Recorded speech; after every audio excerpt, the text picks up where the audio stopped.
All right. So, if also, by the way, welcome to another video on the Target Individual Program, Target Individual Experience. One of the things that, I should say, one of the mentality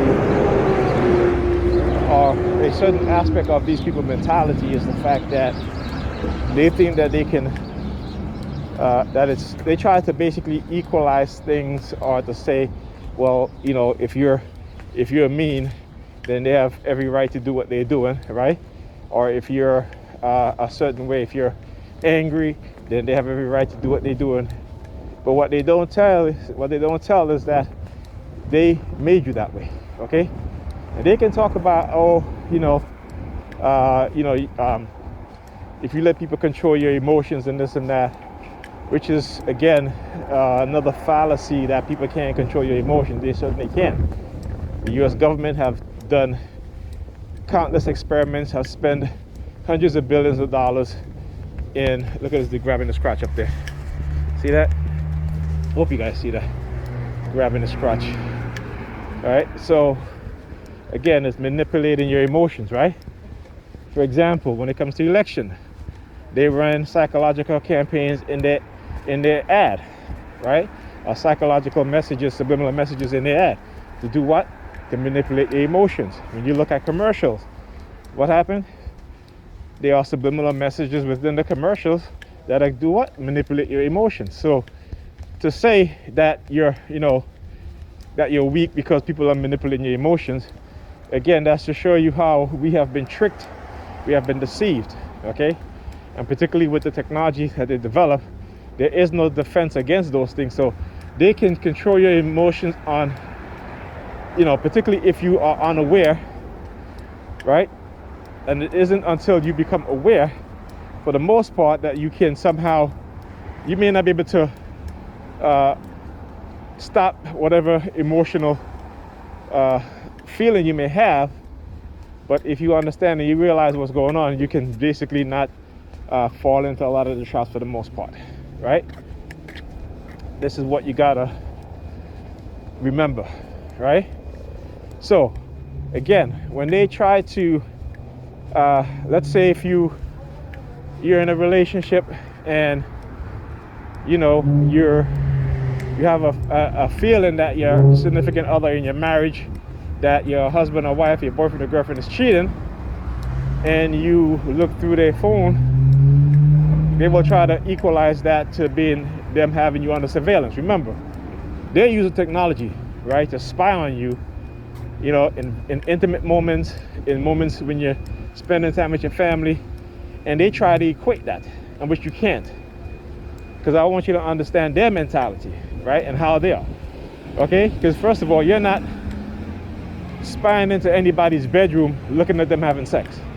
You're not spying into anybody's bathroom looking at them taking a shit, peeing, or whatever else, okay? You're not doing that, right? And if you're in a relationship and you're cheating, a person is cheating on you, okay, if you have that feeling, you know that they're lying to you, then you do what you got to do to get the proof. Now, you're going to have to deal with whatever emotions you have after you find out if they're cheating or not. But that's on you. But it's perfectly legitimate. Okay, because when they do that, not only are they putting your life in danger, but they're putting their life in danger also, and engaging in behaviors that can ruin your relationship, marriage, or destroy each other's lives. Okay? So understand their fallacy and what it is that they do. And because they dumb us down, we go along, we say, yeah, okay, yeah, you know what, it's the same. No, it's not the same. But again, that's the religious part of it, right? Because they say sin is sin. So they'll say, okay, there is no greater sin. All sin is the same, which is not true. Or whatever. And there's no such thing as what you call sin. There's right or wrong, okay? And there's negative and positive behaviors, right? So remember, again, how we are conditioned through religion and how religion dumbs us down. And another thing, you have a lot of religious people saying that no one can manipulate their mind except for God. And anybody whose mind is being manipulated, they're weak. but not understanding that they're the weak-minded one. They are the weakest of the weak-minded one. Because if they can get you to believe in bullshit and fairy tale, and you live your life opposite of what you say you believe, then who's the weak-minded one? Right? As opposed to people being psychologically put into psychological programs, coercive persuasion programs, put into mind control programs, and they say those people have weak minds.